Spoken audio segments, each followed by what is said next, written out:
네, 정치권 소식 자세히 짚어보겠습니다. 이번 광복절 연휴에도 여야 대선 주자들 현장 방문이나 토론회 등을 통해서 민심 잡기에 힘을 쏟고 있죠. 이런 가운데 안철수 국민의당 대표가 국민의힘과의 합당 결렬을 오늘 공식 선언했습니다. 야권의 대선 구도도 한층 더 복잡해질 것으로 보이는데요. 조기현 민주당 전 법률위 부위원장님 그리고 김수철 국민의힘 홍보위 부위원장님과 함께 전국 상황 짚어보겠습니다. 두 분 감사합니다. 어서 오십시오. 예. 먼저 합당 결렬을 오늘 기자회견을 열어서 발표한 안철수 대표의 기자회견 내용을 좀 듣고 대담을 이어가겠습니다. 정치를 시작한 이래 많은 우여곡절이 있었지만 가장 힘든 시간이었습니다. 단지 합당을 위한 합당 또는 작은 정당 하나 없애는 식의 통합은 정권 교체를 위해서도 더 좋은 대한민국을 만들기 위해서도 결코 바람직하지 않다는 결론에 이르렀습니다. 네, 합당 결렬을 선언했는데요. 일단 국민의힘은 즉각 유감을 표했습니다. 국민의힘 입장을 먼저 들어보겠습니다. 김수철 부위원장님. 네. 사실 실무 협상이 결렬됐고요. 네. 합당이 무산될 가능성이 크다라는 게 중론이었는데 결국 합당 결렬이 선언됐습니다. 어떻게 보셨습니까? 네, 일단 이 정당의 합당은 되게 다양한 문제들이 있거든요. 네.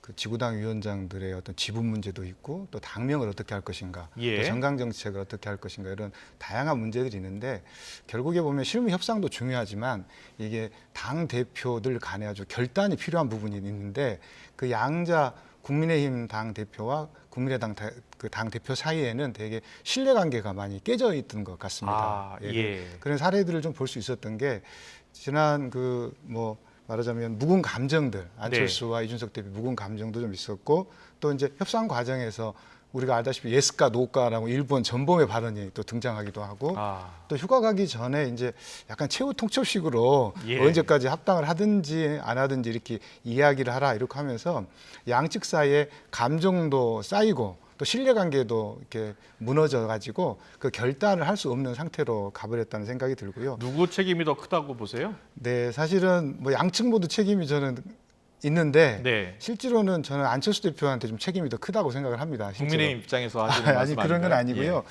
사실은 안철수 대표가 왜 책임이 있는 근거를 좀 말씀을 드리겠습니다. 왜냐하면 4.7 재보선 전에 안철수 대표가 먼저 저희에게 그 합당을 제안했거든요. 그때 그 이유는 뭐였냐면 당시 오세훈 전 시장님과 경선 중이었고 그렇습니다. 경선에서 국민의힘 지지층을 좀 확보하게 하는 전략적 차원에서 합당을 제안했었거든요. 근데 이제 와가지고 이제 선거가 끝나고 나서 시간이 흐르고 나서 지금은 이제 외부적 압력들이 많이 사라져 버렸지 않았습니까? 그러다 보니까 본인께서 이제 합당을 철회하게 됐던 것 같고 사실은 그 당시 가장 중요했던 문제가 당명을 변경하자는 거였는데 정당 지지도가 거의 30에서 지금 40%가 이르는 정당에 당명을 바꾸자고 하고 그 당시 또 새로운 지도부가 들어왔는데 되게 수용할 수 없는 요구들을 해서 결국은 그 책임이 안철수 대표에게 있다라고 말씀드리고 싶습니다. 협상이 결렬된 가장 큰 이유를 꼽으라면 무엇이라고 볼 수 있습니까?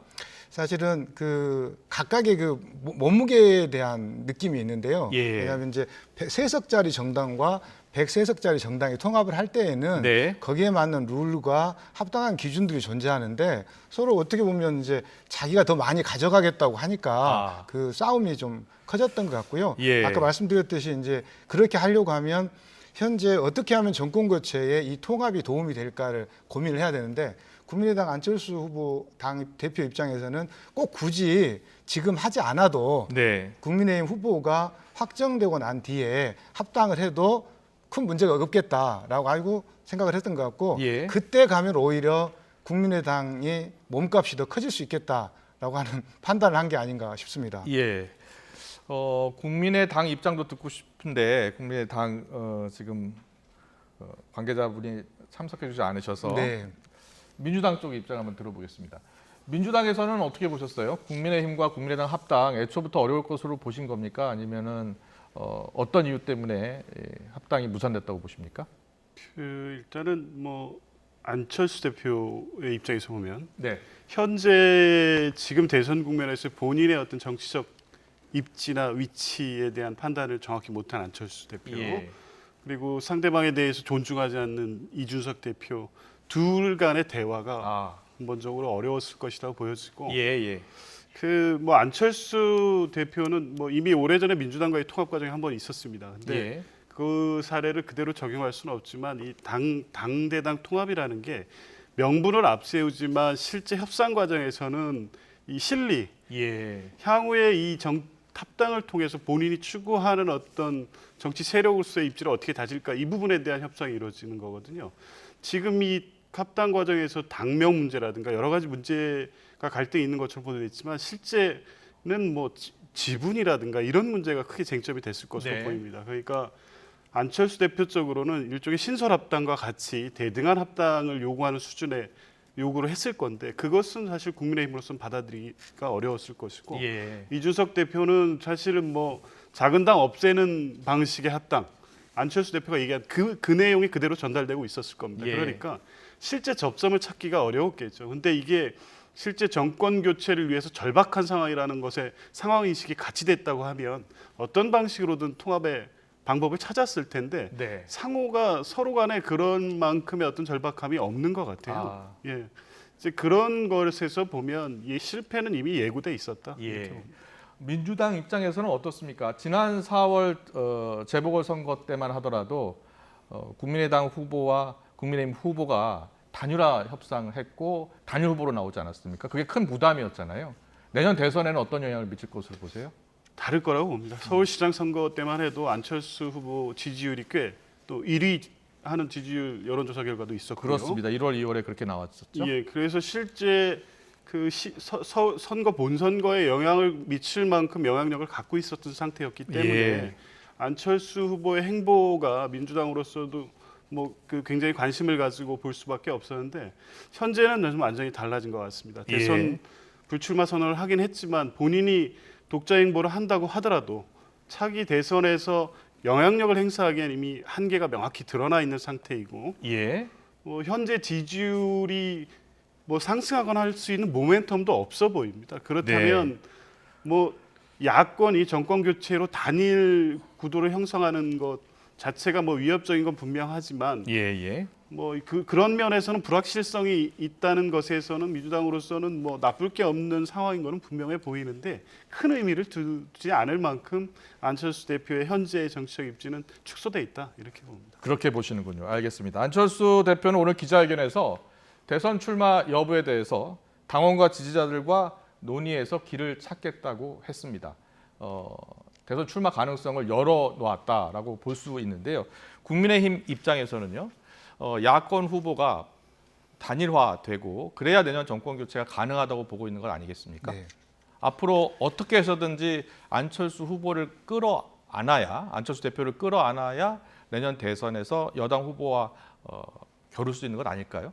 네, 일단 그 아시다시피 이제 저희 내년도 선거가 대선이 어떻게 보면 진영 대 진영 대결로 이루어지면 그럴 가능성이 높다고 보고 그렇습니다. 있습니다. 49대 51 싸움이 될 때 뭐 조기현 위원장 부위원장께서 말씀하셨지만 아무리 그 영향력이 축소되었다 하더라도 그래도 기본적으로 약 5% 내외의 지지율을 유지하고 있다고 보여지거든요. 그래서 제 생각에는 정권 교체라고 하는 큰 틀에서 사실 다시 만날 수 있다. 그리고 또 왜냐하면 우리가 국민의힘에서 새로운 대선 후보가 또 선출되고 나면 또 그 상황에 맞게끔 안철수 당대표 국민의당과의 관계를 새롭게 할 수 있다는 생각이 들고요.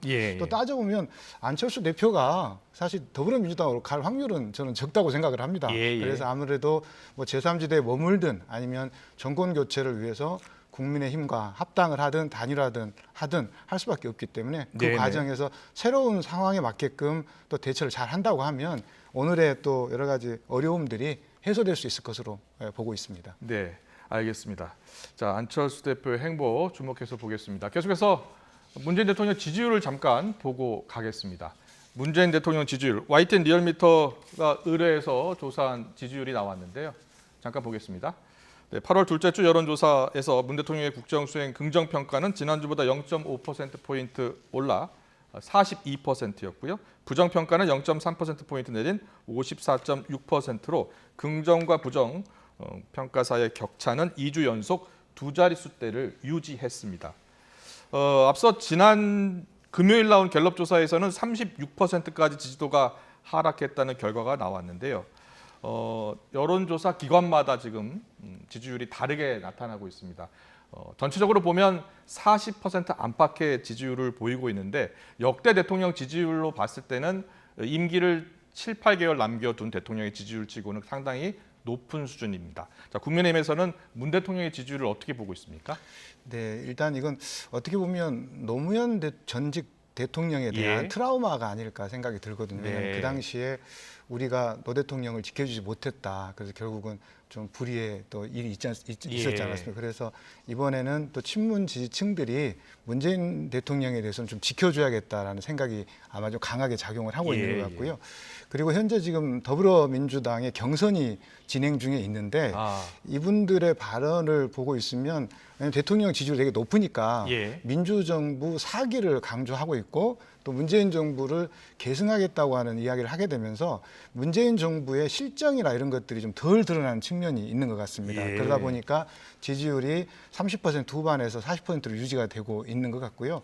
또 좀 안타깝긴 하지만 저희 국민의힘이 이제 경선을 채 시작하기도 전에 또 당 대표와 윤석열 뭐 유력 주자 간의 여러 가지 불협화음이라든가 이런 것도 조금 보여지면서 그 중도층이나 이런 분들이 저희 국민의힘이나 문재인 정부로부터 이탈을 해서 저희 국민의힘으로 오지 못하는 경향성이 있기 때문에 결국은 현재와 같이 문재인 대통령 지지율이 40%가 유지되고 있지 않나 하는 생각을 하고 있습니다. 네, 그렇게 보고 계시는군요.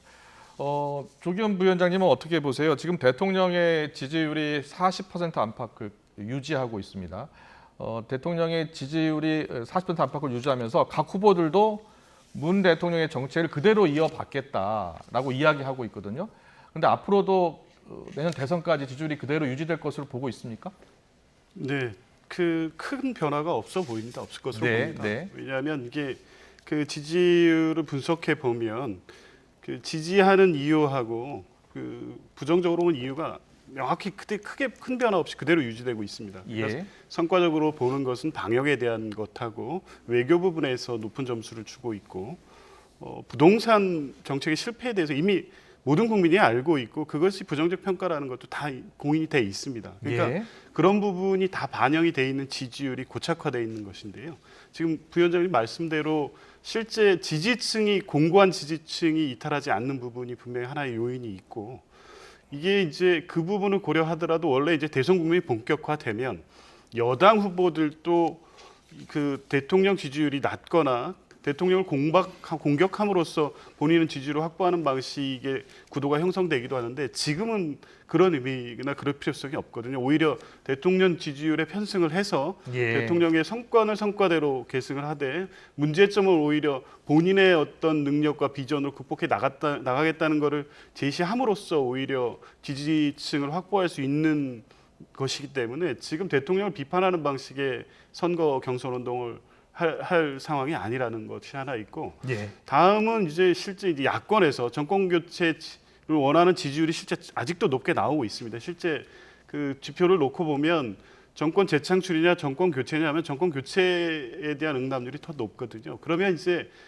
그것을 흡수할 만한 확실한 어떤 대안적 후보, 야권의 후보가 서야 되는데 지금 나와 있는 윤석열 후보가 확고하게 1위를 장기간 유지하고 있지만 과연 지금 문재인 대통령을 대체해서 그보다 나은 대통령으로 정권을 만들어갈 수 있겠느냐에 대한 어떤 확신을 주지는 못하는 것 같아요. 그렇다 보니까 실제 여권은 여권대로, 야권은 야권대로 대통령의 지지율을 흔들 만한 요인이 없기 때문에 그렇군요. 이후에도 이 지지율은 어느 정도 유지돼 갈 것으로 봅니다. 네, 대통령 지지율 봤고요. 조금 전에 윤석열 전 총장 지지율 이야기하셨으니까 대선 주자 지지율을 좀 보고 계속해서 대담 이어가겠습니다. 차기 대권 후보 여론조사를 보겠습니다. 보여주십시오.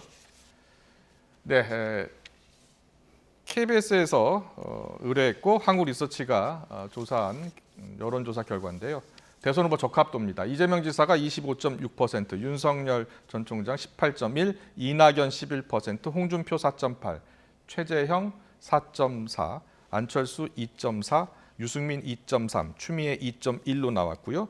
그리고 또 오늘 나온 여론조사가 있습니다. 한국사회여론연구소 보여주실래요? 네, 여기서 보면은 좀 다르게 나왔습니다. 윤석열 전 총장 지지율이 전주보다 오른 30.6%, 그리고 이재명 지사가 전주보다 다소 하락한 26.2%로 나왔습니다. 여론조사 기관, 조사 시간, 방법에 따라서 역시 대선 주자 지지율도 다르게 나오고 있는데, 전체적으로 보면 윤석열 전 총장의 지지율이 조금 출렁이고 있다. 그리고 전체적으로 약간 하락세다 이렇게 보고 있는데, 여러 가지가 이유가 있는데요. 자, 국민의힘에서는 어떻게 보고 있습니까? 저는 하락세라고 하는 것은 좀 동의하기 어렵고요. 예. 네, 이제 그 올라가지 못하고 있는 상태, 왜냐하면 그런 상태로 좀 보여지는데, 현재 지금 윤석열 전 총장님께서 지금 입당하신 지가 약 한 2주 정도밖에 안 됐거든요, 사실은. 예. 7월 29일 날 오셨는데, 그래서 이제 그러다 보니까 이제 당과 또 당에 와서 안착하는 거라든가 또 예. 기자들을 만나서 또 당의 후보로서 이야기하는 것에서는 여러 가지 또 어려움이 좀 있을 수 있었거든요. 그래서 예, 그런 예. 과정들이 지지율에 좀 반영이 되면서 다소 하락하는 모양새를 띠긴 했지만, 사실은 또 조사 기관에 따라서 되게 또 뭐 하락하지 않은 조사들도 되게 많습니다. 특히 그 리얼미터 뭐 ARS를 활용한 조사 이런 데서는 그렇습니다. 실제로는 뭐 되게 높은 지지율을 유지하고 있기 때문에 본격적으로 하락 국면에 접어들었다 말하기는 어렵고, 네네. 뭐 이게 이제 이 상황에서 또 뭐 당 이준석 대표와의 갈등 관계를 잘 해소하고 또 당의 후보로서 행보를 또 펼쳐 나간다고 하면 여전히 상승 여력이 되게 크다, 이렇게 말씀드릴 수 있을 것 같아요. 여론조사 전문가들은 가상양자 대결을 주목하라고 이야기하고 있습니다. 여야 후보군의 가상 대결 결과도 좀 보겠습니다. 이 결과 역시 여론조사 기관이 어디냐에 따라서 달랐는데요. 잠깐 볼까요? KBS 조사에서는 이재명 지사, 저는 KBS 조사가 아니고요. 리얼. 네, 체인지해 주세요. 네, 지금 KBS 조사가 나옵니다. KBS 조사에서는 이재명 지사가 44.2, 윤석열 전 총장이 36.9고요. 그리고 이낙연 전 대표가 39.7, 윤석열 전 총장이 39.7로 나왔고요. 네, 다음 차기 대선 주자 가상 대결 다시 한번 보여주시고요. 네, 이건 리얼미터 조사입니다. 리얼미터 조사에서는 윤석열 전 총장이 42.1, 그리고 이재명 지사 35.9고요. 또 이낙연 전 민주당 대표와의 양자 대결에서도 43.7대 33으로 우세한 것으로 나타났습니다. 자, 보고 있는 유권자 국민들도 좀 헷갈리고요. 민주당 차원에서도 이 여론조사를 유심 있게 지켜볼 것 같은데, 최근 여론조사 결과, 특히 가상 대결 결과를 어떻게 보고 있습니까? 일단은 가상 대결 조사 결과도 보면 워낙 조사 기관별로 좀 차이가 있어서 네. 이 실제 민주당 후보가 1대1 구도에서 앞서는 여론조사도 꽤 있거든요. 예. 지금 오늘 나온 한국사회여론조사연구소 조사를 보면 하나의 이제 이 여론조사의 특징 잘 봐야 되는 부분인 것 같은데요. 그 조사에서 응답층을 보면 자신이 보수라고 하는 응답층이 많이 표집이 됐습니다. 예. 평소보다 7, 8% 이상이 표집된 조사였더라고요. 네네. 그러니까 이제 조사 자체가 이제 잘못된 조사는 아니니까, 다만 이제 왜 그런 응답이 나오냐, 그게 이제 정치 상황이 반영되는 경우가 있는 것이죠. 지금 국민의힘을 지지하거나 지금 보수 지지층이지만 지지를 유보하고 있는 분이 최근에 국민의힘 야권의 상황에 위기 의식을 느끼면서 적극적 응답을 하는 경우가 있을 수 있습니다. 아마 그런 경우에는 이제 스스로 보수라고 답하는 응답이 높은 경우에는 아무래도 윤석열 후보에 대한 지지율이 더 상대적으로 높게 나오는 것 같고요. 네네. 전체적으로는 보면 전화 여론조사나 ARS 상에서 일반적으로 이 표집되는 진보냐 보수냐, 그리고 연령대별 그 가장 근접한 표준에 근접한 데이터에 의할 때는 뭐 윤석열 후보의 적합도에서 다자구도에서의 하락세도 분명해 보이고, 민주당 후보 누가 됐든 양자 구도에서도 지지율 역전은 분명해 보입니다. 현재상으로. 예. 그렇게 보고 있습니다. 국민의힘에서도 하실 말씀 있을 것 같아요. 네. 현재의 지지율은 사실은 그 기관마다 좀 다르고 좀 앞으로 선거가 되게 많이 남아 있거든요. 그렇습니다. 그러다 보니까 현재 지지율을 보는, 우리가 이제 제대로 보려면 추세를 보고 또 동일한 여론조사 기관에서 어떤 결과를 나왔는지를 봐야지, 이제 지금처럼 외람되긴 합니다만 이렇게 KSOI 조사, 뭐 리얼미터 조사 이렇게 병행을 해서 보게 되면 어떤 합의점을 찾기가 좀 어렵다는 생각이 좀 들고요. 예. 아까 이제 우리 문재인 대통령 지지율 관련해서 잠깐 조금 이제 말씀하셨는데 40%가 유지될 거다 이런 문제가 나왔지 않습니까? 근데 이 부분도 좀 봐야 되는 게 여당의 또 대선 후보가 확정이 되고 또 야당의 대선 후보가 확정이 되고 나면 어쩔 수 없이 불가피하게 현 정부와 차별화를 할 수밖에 없기 때문에 지지율에도 좀 변화가 있지 않을까 하는 생각을 해봅니다. 그렇습니다. 과거 선거에서는 여당 주자가 대부분 대통령과 차별화했고요. 차별화된 정책을 제시한 경우가 많았습니다. 이번에는 어떻게 될지 좀 지켜보고요. 그럼 여기서 조금 더 자세히 볼까요? 더불어민주당 내에서 차기 대선 후보 지지율이 어떻게 나오는지 잠깐 보고 가겠습니다. 네, 보여주십시오. 차기 대선 후보, 더불어민주당 내에서 차기 대선 후보로 누가 더 적합하냐라는 조사였는데 이재명 지사 34.2, 이낙연 20.5, 박용진 4.1, 추미애 3.1, 정세균 2.3 이렇게 나왔는데요. KBS 조사입니다. 자, 조 부위원장님, 이재명 지사와 이낙연 전 대표 최근 양강 구도가 형성이 된 모습이고요. 이재명 지사의 지지율을 이낙연 전 대표가 계속 쫓아갔었는데 최근에는 좀 주춤하고 있는 것 같아요. 어떻게 보고 계세요? 예, 그 초기에 본경선 시작했을 때 이제 백제 발언이라든가 이제 네거티브 공방이 이제 커졌을 때 이때 오히려 이제 이낙연 후보 측에서 강하게 이제 이재명 후보 측을 공격을 했는데 그 이후에 오히려 이낙연 후보의 지지율은 빠지고 이재명 후보 지지율은 뭐 거의 비슷하게 유지되고 있습니다. 그러니까 실제는 큰 변화가 없었죠. 그때 네거티브 공방 당시에만 약간의 변동이 있었을 뿐이고 대략 10 내지 15% 정도의 차이가 어느 정도 고착화된 상황인데 최근에 이루어지고 있는 어떤 뭐 네거티브 관련 공방이라든가 뭐 최근 뭐 이제 시작됐습니다. 정책적인 토론 과정에서의 공방이 지지율 상황에 크게 영향을 미치고 있는 것 같지는 않습니다. 그리고 지금 이후의 경선 일정 상황을 보더라도 그 9월 초에 순회 경선 이전까지는 큰 변수는 없어 보입니다. 그러니까 현재의 지지율이 큰 변화 없이 갈 것으로 보이는데 그것은 그냥 현재 상황을 그대로 전제하고 예측을 하는 것이고 실제 이재명 후보는 이재명 후보대로 확고한 대서론을 형성하기 위해서는 현재 그 아무도 지지하지 않는 유보층에 대해서 본인의 지지를 확보하기 위한 어떤 적극적 전략을 써야 되는데 무응답층이 33%니까요. 그런 부분에서는 약간의 방어적인 것 말고 본인이 지금까지 해왔던 것 외에 새로운 어떤 확장 전략에서는 다소 아직 부족한 부분이 있어 보이고요. 이낙연 후보 측도 역시 이제 1위 후보를 공격하는 거는 당연한데 이재명 후보를 공격한다고 해서 민주당 지지층에서 그 변화의 폭이 크게 나타나지 않는다는 게 어느 정도 확인이 됐거든요. 그런 측면에서 보면 일종의 전략적 변화를 그 순회 경선 이전에 깨야만이 일종의 변동이 생기지 않을까 이렇게 봅니다. 알겠습니다. 국민의힘도 잠깐 보고 가겠습니다. 국민의힘 대선 후보들의 지지율 역시 자, 윤석열 전 총장이 23.7, 그리고 홍준표 14, 유승민 10.7, 최재형 5.6, 원희룡 4.9, 하태경 1.1. 아직 없다가 25.8로 가장 높습니다. 역시 변화 가능성을 볼 수 있는 대목이죠. 자, 김 부회장님 어떻게 보셨어요? 일단 그 조사에서 보시면 원희룡 전 제주지사의 지지율이 조금 상승하고 있다는 좀 생각이 들거든요. 왜냐하면 그렇군요. 최재형 원장이 초기에 이제 여러 가지 좀 기대를 한 번에 받았는데 여러 가지 부친 증조부야 그 조부의 친일파 문제라든가 특히 이제 또 경선 시작할 때 과정에서 그 뭐 잘 모르겠다 이런 식의 답을 해가지고 지금 국민의힘 그 경선이 좀 경선 버스 일단 이달 말에 출발하기는 하는데 대표와 주자 간 갈등도 불거지고 있고 또 주자 간 또 공세가 이어지고 있고 어떻게 보고 계세요? 일단 뭐 다음 주 이번 주고 당장 18일 열리는 토론회는 열리는 겁니까?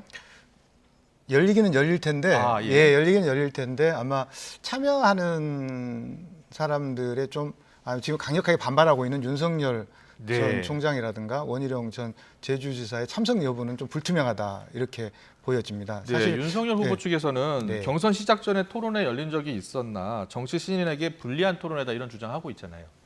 정치 신인에게 뭐 불리하다 뭐 이런 것보다는 현재 진행되고 있는 룰 자체가 공정하느냐 이런 문제인 것 같습니다. 왜냐하면 경선준비위원회는 말 그대로 이번 경선을 어떻게 치를 것인지 여러 가지 다양한 생각들을 기획을 하고 그것을 선관위나 최고위에 보고하는 기구인데요. 거기에서 기획뿐만 아니라 행사도 하고 또 활동을 하다 보니까 여기에는 혼선이 지금 불가피하게 되어 있는 것 같고 저는 뭐 5분 내지 7분 정도 해서 얼마나 많은 그 변별력이 있을지 좀 아쉽기는 합니다, 사실. 왜냐하면 그래도 오죽하면 그 선수로 뛰고 있는 최재형 전 감사원장께서 아니면 후보 등록을 좀 앞당겨가지고 후보 등록을 받은 사람들끼리 토론을 하자 이런 의견이 나온다고 하는 것은 경선준비위원회가 어떤 당헌 당규에 맞춰서 제대로 된 어떤 룰이라든가 방향성을 잡지 못해서 현재와 같이 혼선을 초래했다고 보여지고요. 이 부분은 바로잡아야 될 텐데 아마